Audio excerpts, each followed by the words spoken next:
My mother looked at me across the kitchen table like I'd just told her I was dropping out of life. Not college. Life itself.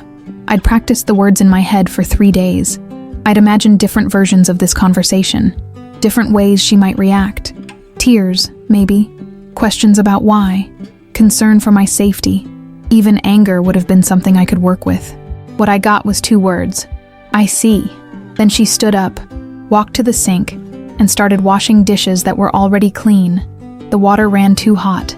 Steam rose between us. She didn't look back. I sat there with my hands flat on the table, still holding the paperwork I'd brought to show her. The enlistment contract. My ship date. Proof that this wasn't some impulsive decision I'd made on a bad day. I'd thought about this for months. I'd researched. I'd met with recruiters. I'd taken the ASVAB. I'd passed the physical. I'd chosen my MOS. This was real, but she didn't ask about any of it. The clock on the wall ticked. The refrigerator hummed. Outside, a neighbor's dog barked twice and then stopped. Normal sounds in a normal house on a normal Tuesday afternoon. Except nothing felt normal. "Mom," I said. My voice came out steadier than I felt. "This is something I really want to do." She turned off the water. For a second, I thought maybe she'd turn around. Maybe she'd finally look at me, ask me why the military. Why now? Why anything? Instead, she dried her hands on a dish towel, folded it precisely, and hung it on the oven handle. "I'm sure it is," she said. That was it. I should mention that my dad served in the Navy. Past tense. He enlisted right out of high school, met my mom during his first shore leave in Virginia, and they got married 6 months later. I was born at a naval hospital. I grew up in base housing until I was 7. I don't remember much from those years, just flashes. The sound of jets overhead, my dad's uniforms hanging in the closet, my mom's face when he'd come home after deployments. Something tight around her eyes even when she smiled. They divorced the year I started 2nd grade. Mom said it was because they'd grown apart. Dad said it was because she couldn't handle the life. I was too young to understand what either of them meant. What I do know is that she spent the next 5 years building something completely different. She went back to school, got her teaching certificate, bought a house in a quiet suburb 40 minutes from the nearest base. When she married Tom, my stepfather, I was 12. He taught history at the local high school. He coached JV baseball. He was home every single night by 5:30. He was safe. He was predictable. He was nothing like my dad. And for a long time, I thought that's what I wanted too. Stability. A life you could count on. A future you could plan. But somewhere during my sophomore year of college, sitting in lecture halls and filling out internship applications and pretending to care about corporate career fairs, I realized I was suffocating. Everyone around me seemed to know exactly where they were going. They had 5-year plans. They talked about entry-level positions like they were discussing lottery tickets. I just felt lost. Then one day I walked past a recruiting office. I don't know why I stopped. Maybe because the door was open and I could see inside. A staff sergeant was talking to a kid who couldn't have been more than 18, showing him something on a computer screen. They both looked focused, intent, like what they were discussing actually mattered. I went inside. 3 months later, I signed my contract. I'd chosen the Army over the Navy, not because of my dad, though I knew he'd understand. I chose it because when I sat down with the recruiter and talked about what I wanted, what kept coming up was structure, purpose, something that would push me past my own limits. The Army felt right. I thought my mom would at least try to understand. Maybe not agree, but understand. Instead, she washed clean dishes and gave me 2 words. Tom came home an hour after that conversation. I heard his car in the driveway, heard him come through the front door calling out his usual greeting. I was still sitting at the kitchen table. The enlistment papers were still in front of me. My mom was at the stove now, starting dinner like nothing had happened. "Hey, kiddo," Tom said when he saw me. Then he looked at my mom, and something passed between them. Some silent communication I wasn't part of. He knew. She'd already told him. "So," he said carefully, "your mom mentioned you had some news." I waited for her to turn around, to join this conversation, to say anything. She didn't. "I enlisted," I said. "I leave for basic training in 8 weeks." Tom nodded slowly. He set his briefcase down. "That's a big decision." "It is. Have you thought it through?" "Yes, sir." He almost smiled at the sir. "I'm sure you have." He paused. "Your dad must be proud." My mom's shoulders stiffened at the stove. She stirred something that didn't need stirring. "I haven't told him yet," I said. "I wanted to tell Mom first." The words hung there. I wanted to tell Mom first, as if that had been some kind of gift, some gesture of respect. First place in the announcement of my life. She still didn't turn around. That night, my younger sister Emma came home from her college prep class. She's 2 years behind me, a junior in high school, and everything I'm apparently not. Honor roll, student council, already talking about pre-med programs, already fitting into the life my mom had built. At dinner, Emma talked about her day. My mom listened, asked questions, smiled. I ate in silence. Nobody mentioned the enlistment. It was like I'd announced I was joining a book club, not the United States Army. Something too trivial to discuss. Or maybe something too disappointing to acknowledge. I went to bed that night and stared at the ceiling. In 8 weeks, I'd be gone. In 8 weeks, everything would change. I'd be at Fort Jackson, South Carolina. I'd have a drill sergeant screaming in my face. I'd be running before dawn and doing push-ups until my arms gave out. I'd be becoming something new. And my mother couldn't even look at me. I didn't cry. I'd stopped expecting things from her a long time ago. Or at least I thought I had. But this felt different. This felt like a door closing. Like she'd looked at the choice I'd made and decided I wasn't worth the effort of understanding. So I made a choice too. I decided I wouldn't beg for her approval. I wouldn't explain myself over and over hoping she'd finally hear me. I wouldn't shrink or apologize or try to make myself smaller so she'd feel more comfortable. I'd just go. And whatever happened after that, I'd face it standing up. The bus to Fort Jackson left at 4 a.m. My dad drove me to the processing center. Not Tom. Not my mom. My dad, who I'd called 2 days after that kitchen table conversation, who'd said only 4 words before I heard his voice crack. I'm so damn proud. He didn't ask why my mom wasn't coming. He didn't have to. We sat in his truck in the parking lot, watching other recruits say goodbye to their families. There were tears, tight hugs, mothers clutching their sons and daughters like they might never let go. I watched a woman fix her kid's collar 3 times, even though it didn't need fixing. I watched a father take about 50 pictures on his phone. My dad handed me a small notebook. Plain black cover, nothing written on it. For when you need to think, he said. Your grandfather carried one through Vietnam.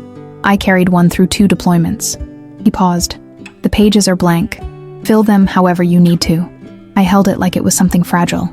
Thank you. You're going to do great, he said. Then quieter, better than I did.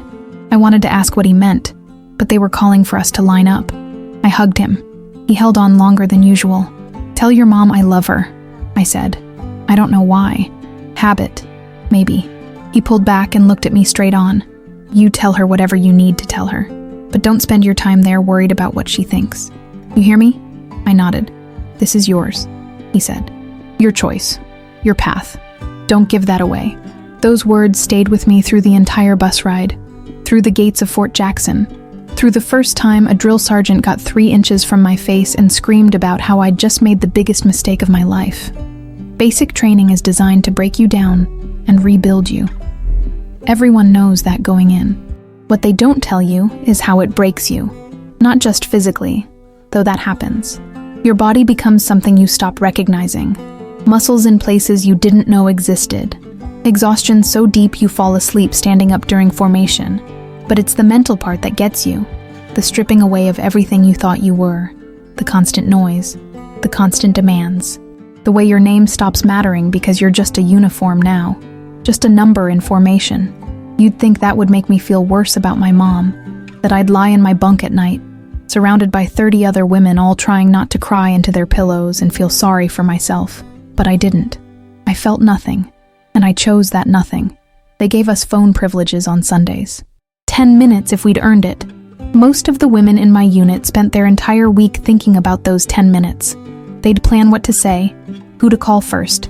They'd talk about their boyfriends, their parents, their friends back home, like those connections were oxygen. I called home 3 times in the first month. The first time, my mom answered. I had exactly 8 minutes left by the time she picked up. Hi, Mom. Oh, hello? Not surprise exactly. Something flatter. How is it? It's hard, but good. I'm learning a lot. That's nice. Silence. I could hear the TV in the background. Some cooking show she liked. How's Emma? I asked. She's fine. Busy with school. She's thinking about applying early decision to Duke. That's great. More silence. I should go, she said.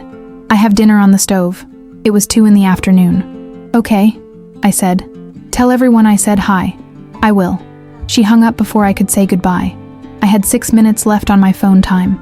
I stood there holding the receiver, watching those minutes tick down on the clock above the phone bank. Other women waited in line behind me. One of them, Jackson, from Alabama, gave me a look. You good? She asked. I hung up the phone. Yeah, all yours.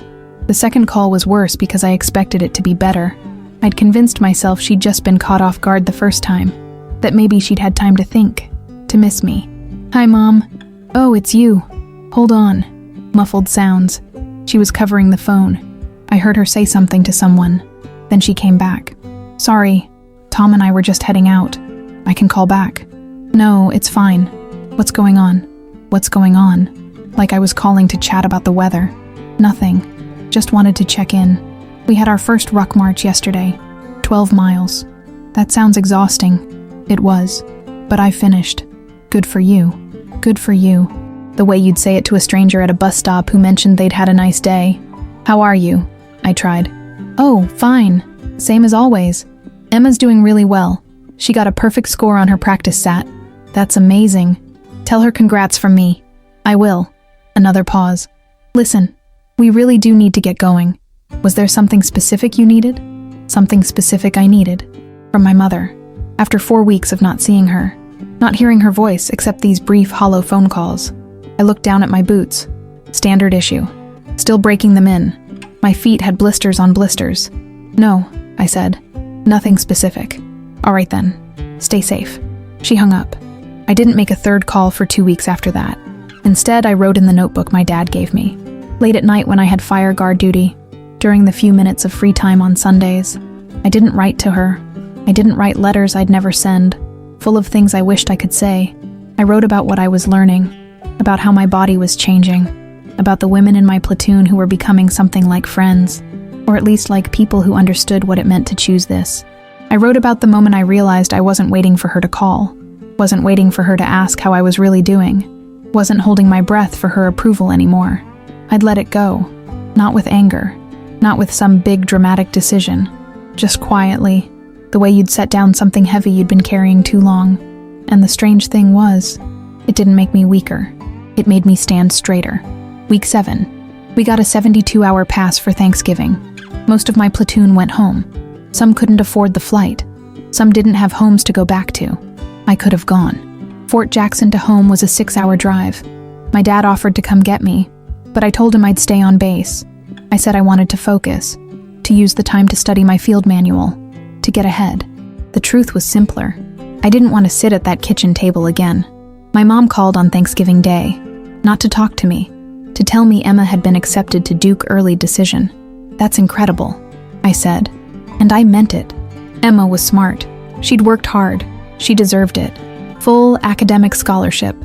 My mom continued. Her voice had something in it I hadn't heard in months. Pride. Clear and unmistakable. They called her a model candidate, said her essay was one of the best they'd read this year. She should be really proud. We are so proud. We, not I. We. Her and Tom. Maybe Emma. A unit I wasn't part of. I was sitting on my bunk in an empty barracks. Everyone else was gone. The building felt hollow. I could hear wind against the windows. Are you still there? My mom asked. Yeah, I'm here. Well, I should go. We're about to sit down for dinner. Tom's sister is here with her family. I almost asked if they'd set a place for me, if anyone had mentioned that I was missing, if Emma had wondered why I wasn't there. Instead, I said, give everyone my best. I will. Oh, and before I forget, Emma wanted to know what address to use for your Christmas card. Then Christmas card. Not a letter, not a package. A card with her name printed inside and maybe a 1-sentence handwritten note. I gave her my unit address. And your father wanted me to tell you he's coming to your graduation. Your father. Not Dad. Your father. Like he was some distant relative we were obligated to acknowledge. I know, I said. He told me. Pause. Are we invited? The question came out strange. Not are we welcome. Not do you want us there. Are we invited? Like this was a party I was throwing. Like my military graduation was a social event she wasn't sure warranted her attendance. I looked at the empty bunks around me, thought about the women who'd become my platoon, who'd seen me at my worst, who'd pulled me through ruck marches when my feet bled through my socks, who'd kept count during push-ups when I couldn't see straight anymore. They'd be there. They were required to be there. My mother was asking permission. "Of course you're invited," I said. My voice came out level, calm. "It's December 20th. I can send you the details." "All right, I'll check our calendar. Tom has some work obligations that week." Work obligations. For a high school history teacher. During Christmas break. "Sure," I said. "Let me know." "I will. Well, happy Thanksgiving." "Happy Thanksgiving, Mom." She hung up. I sat there holding my phone. 34 days until graduation. 34 days until I'd walk across that field in my dress uniform with my platoon. Until I'd become officially what I'd been becoming for 3 months now. A soldier. And my mother needed to check her calendar. I set the phone down. Opened the notebook my dad had given me. The pages were half full now. I'd stopped writing about training exercises. Started writing about something else. About what it meant to choose yourself when no one else would choose you. About the difference between being alone and being lonely. About how silence could be strength if you used it right. I didn't write about my mom. Didn't fill pages with hurt feelings or unanswered questions. That would have given her space she didn't deserve. Space in my head. In my heart. In this notebook that was supposed to be about me becoming who I needed to be. Jackson came back early from her pass. Found me in the barracks around 1900 hours. "Thought you went home," she said. "Thought you did too." She shrugged. Dropped her duffel on her bunk. "Did. Wasn't what I expected." She looked at me closer. "You good?" I closed the notebook.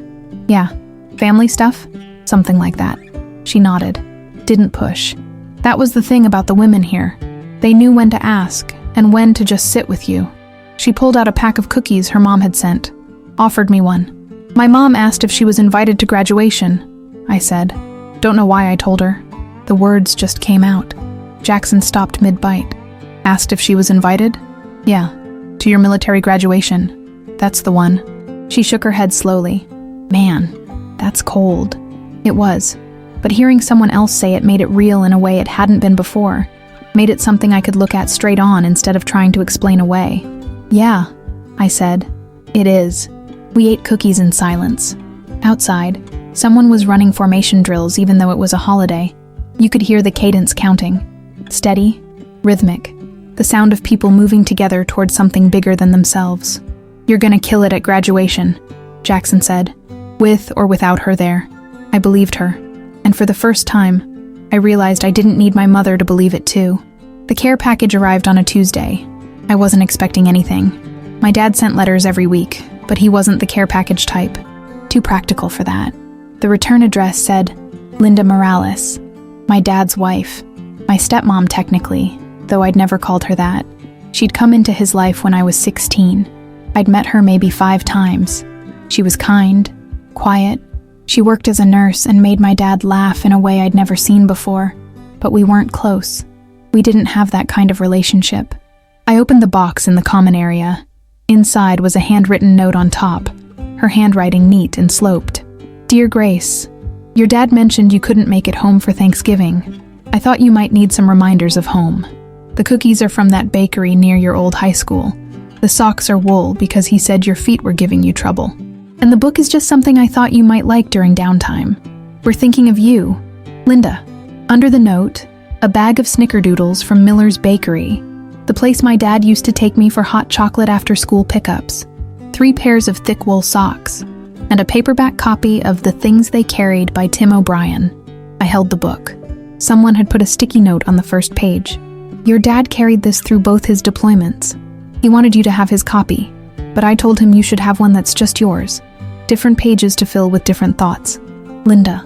Something cracked open in my chest. Not dramatic. Not like breaking. More like a door I didn't know was sealed finally letting in air. Jackson looked over my shoulder. "Who's Linda?" "My stepmom." "That's sweet." She grabbed a cookie without asking. "She seems cool." She did. She seemed thoughtful in a way that didn't ask for anything back. She'd noticed things my dad had mentioned. She'd put together pieces of what I might need without making it a big gesture. Just quiet care. I wrote her back that night. Not a long letter.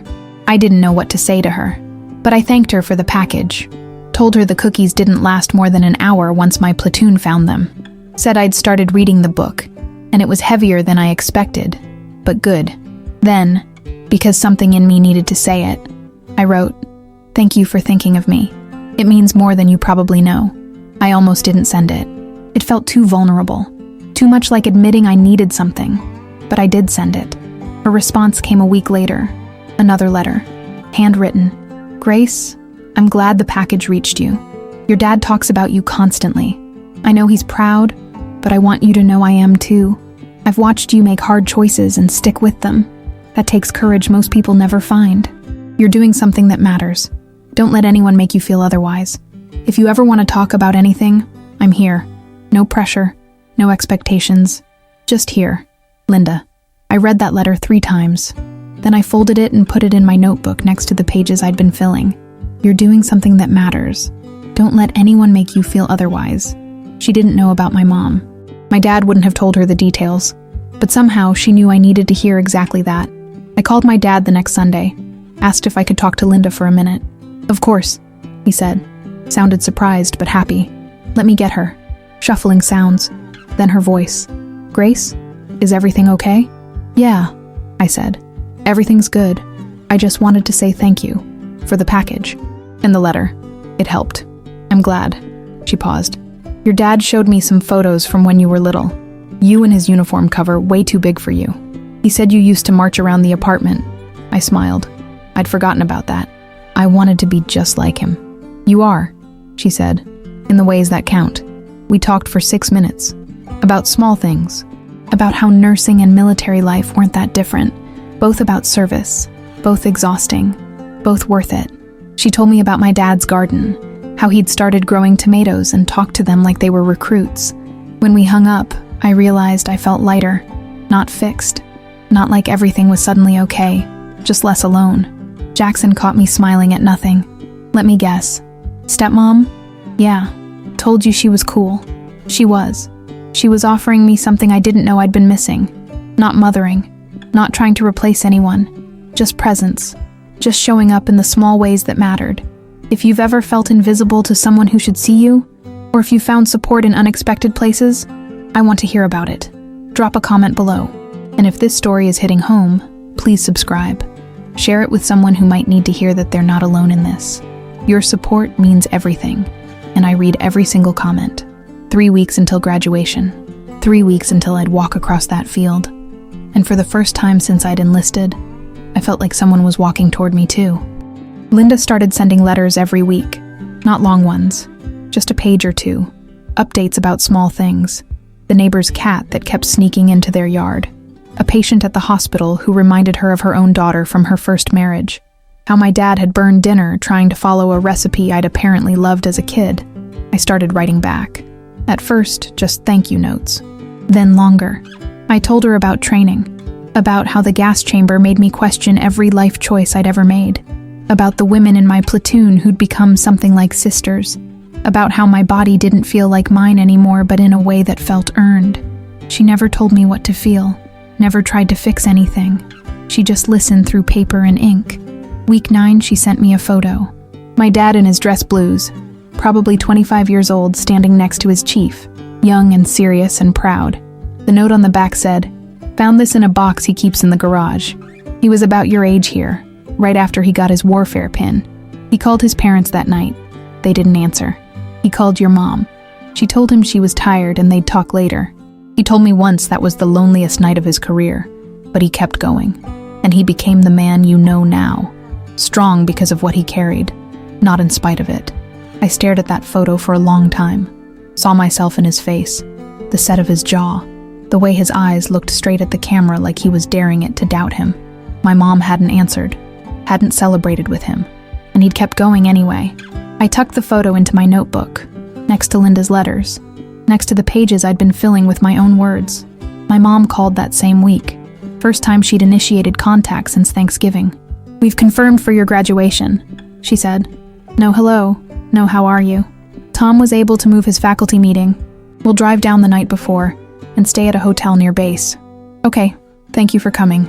"Of course we're coming. Said like I'd insulted her by suggesting otherwise.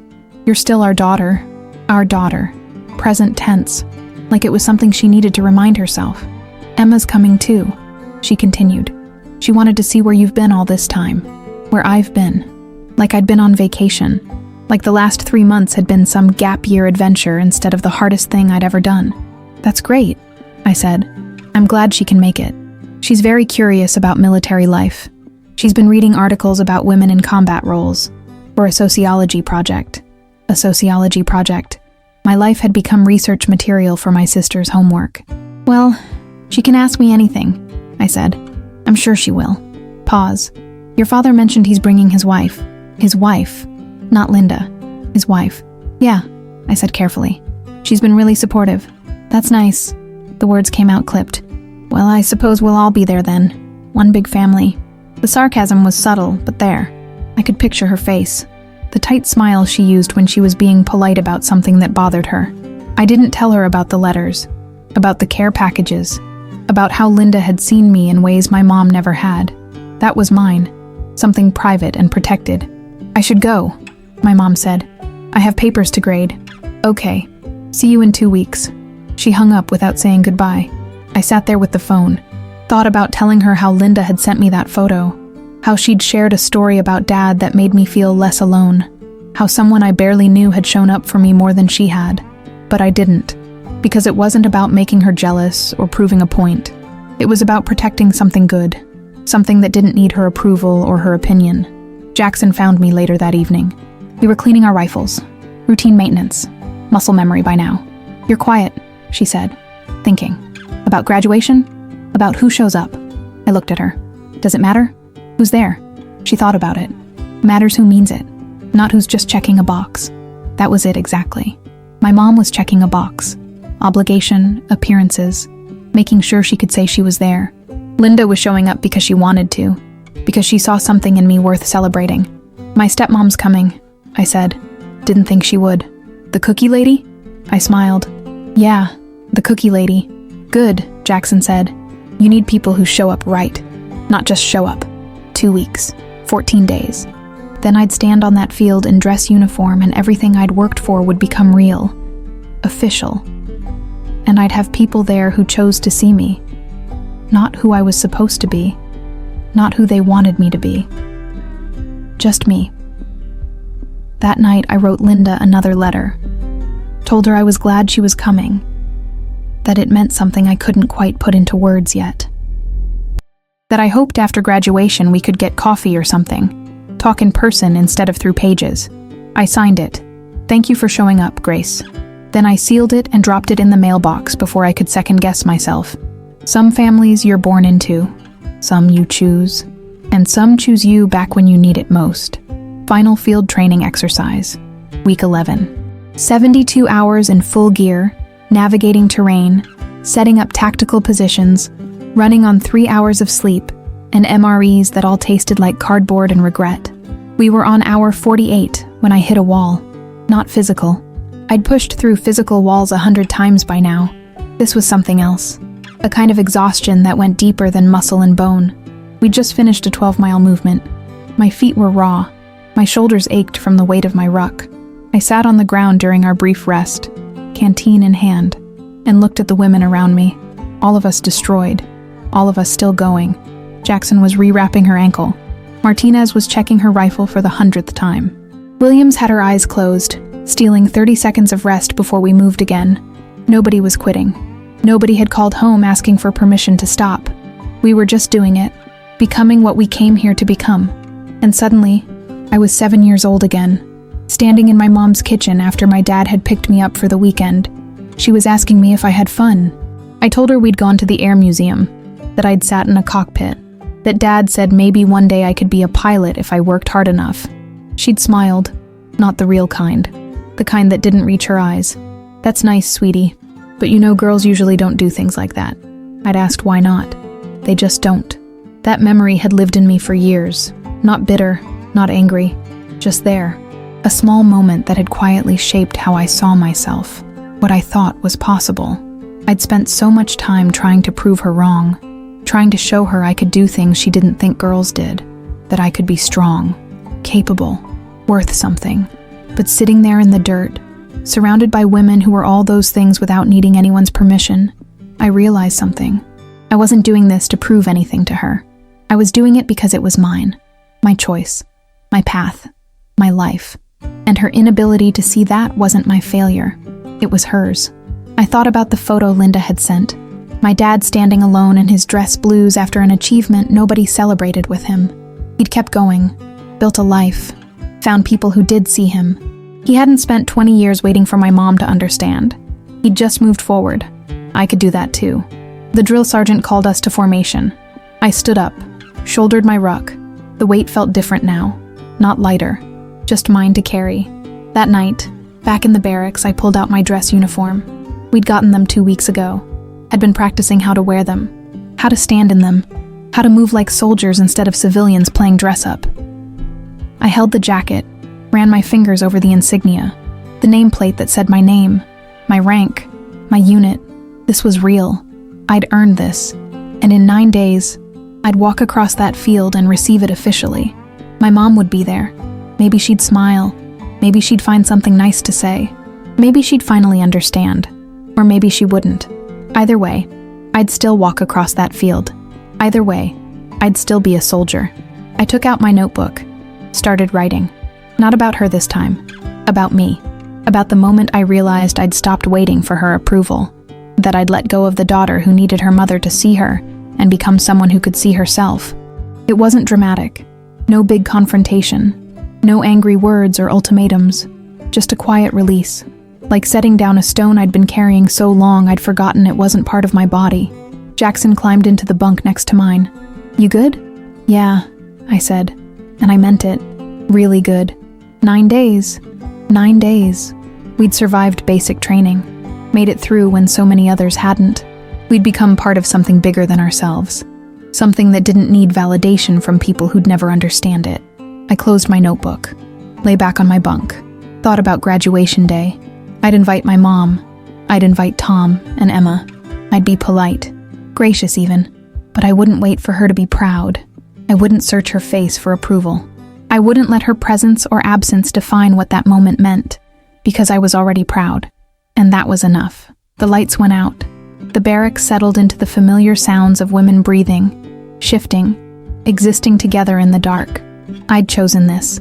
Every hard moment, every doubt, every step forward. And I'd choose to walk across that field standing tall.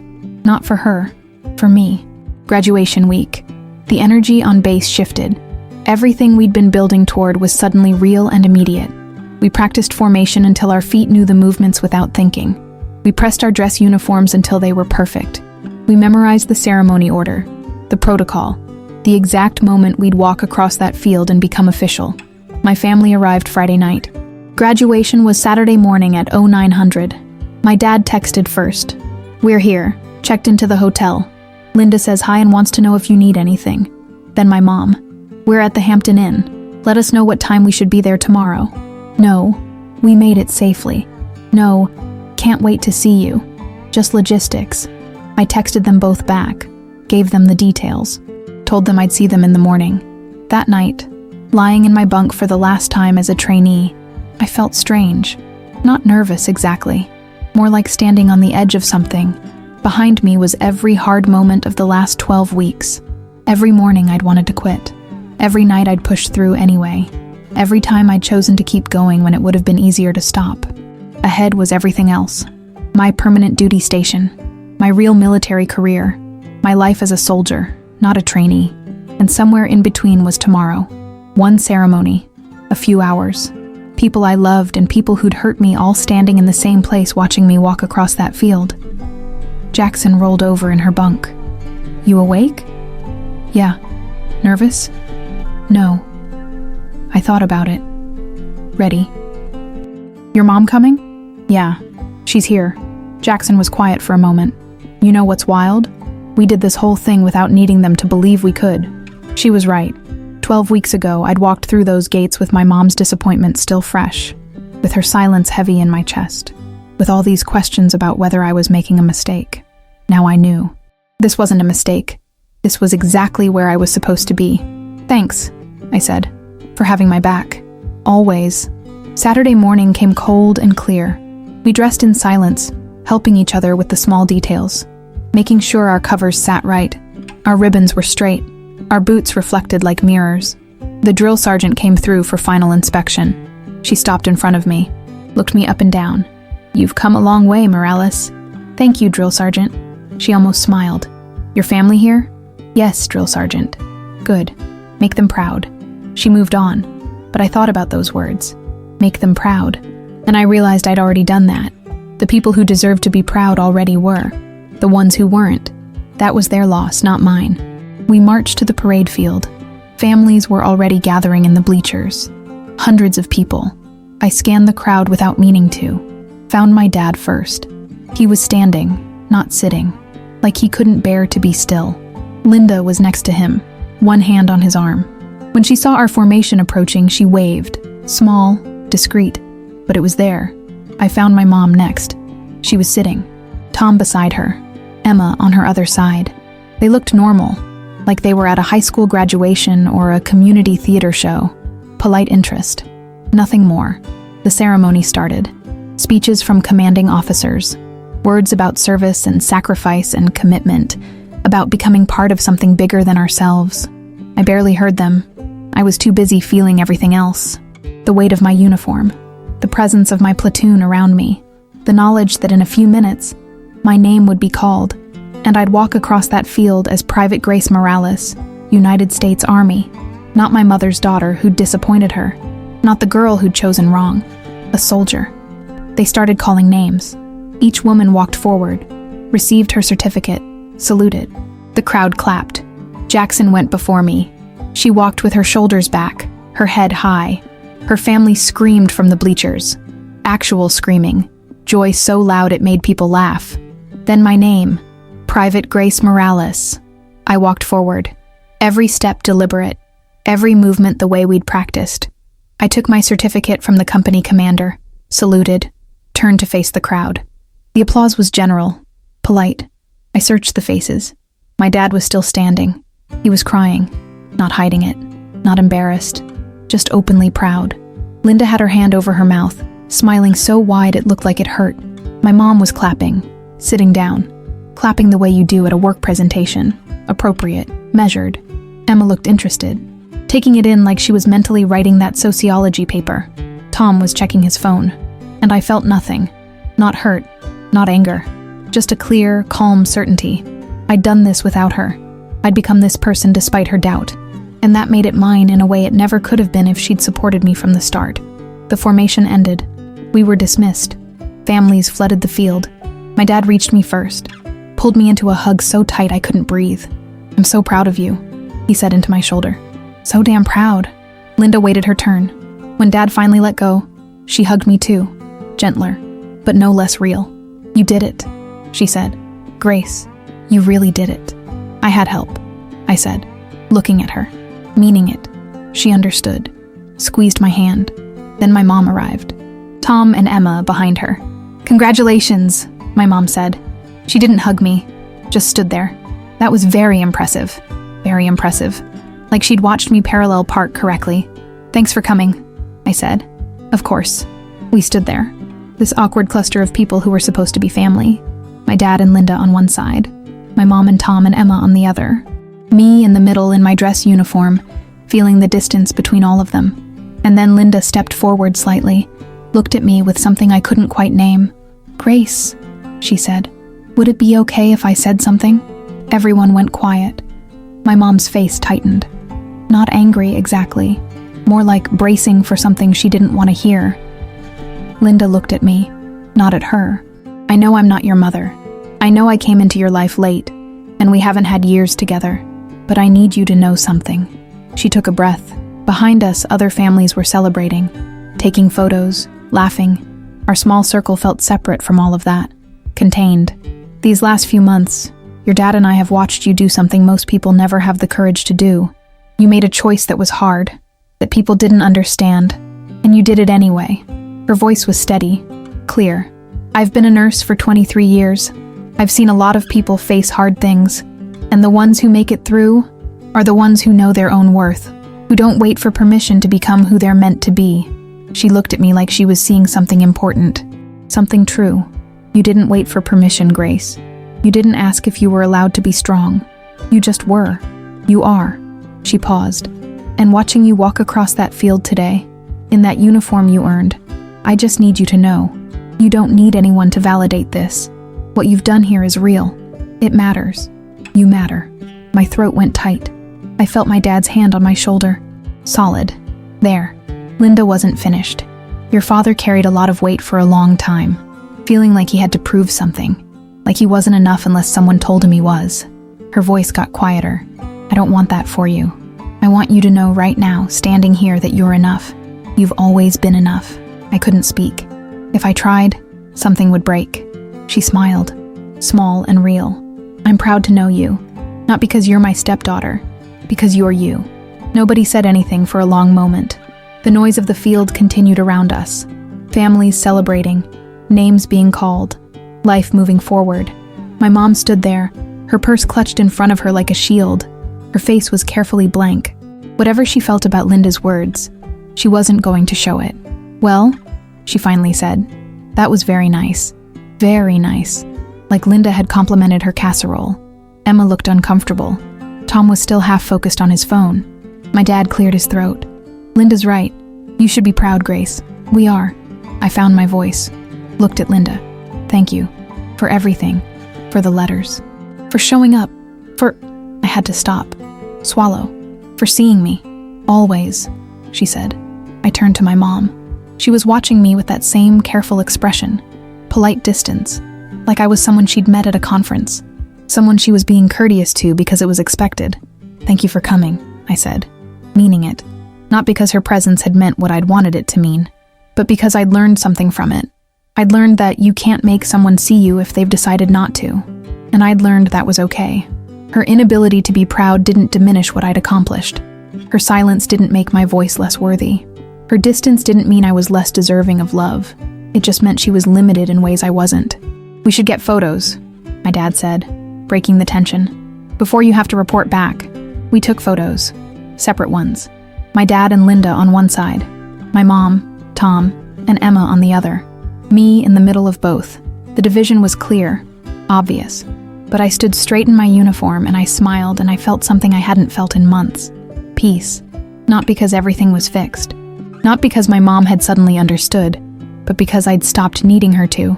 After the photos, my mom said they needed to get back on the road. Tom had something Monday morning. Emma had studying to do. The usual reasons. Congratulations again, my mom said. She hesitated, then gave me a brief, stiff hug. Be safe. I will. She walked away. Tom and Emma followed. I watched them go. Felt nothing but a quiet kind of closure. She'd come. She'd witnessed this. And she'd stayed exactly who she'd always been. That was her choice. Mine was different. Linda touched my arm. Your dad and I are staying another night. We thought maybe we could take you to dinner if you're allowed off base. I am, I said. I'd really like that. Good. She smiled. We can actually talk. Face to face. My dad pulled me aside while Linda went to get their car. You okay? He asked. Yeah, I said. And I was. I really am. Your mom. I know, I said. It's okay. I don't need her to get it. He looked at me for a long moment. When did you get so wise? Somewhere between the gas chamber and now. He laughed. Hugged me again. I love you, kid. Never forget that. I won't. That night at dinner, I sat across from my dad and Linda at a small restaurant off base. We talked about everything and nothing. About what came next for me. About their life. About the tomato garden my dad was apparently very serious about now. Linda asked about my platoon. About Jackson. About what training had really been like beyond what I could say in letters. And I told her. Because she actually wanted to know. Because she cared. When we said goodbye, I hugged her longer than I'd planned. Thank you, I said, for choosing to show up. Thank you for letting me, she said. I walked back to base alone. The night was cold, clear. Stars scattered across the sky like they'd been thrown there. I thought about the last 12 weeks. About every moment I'd wanted to quit. Every phone call with my mom that had left me hollow. Every time I'd chosen to keep going anyway. I thought about Linda's words. You don't need anyone to validate this. She was right. I'd validated myself. Every morning I woke up at 04:30.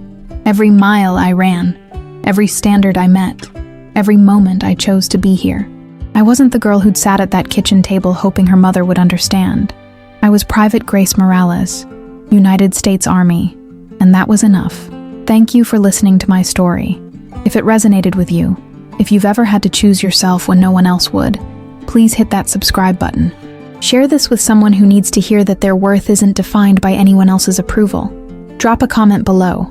I read every single one, and your support means the world.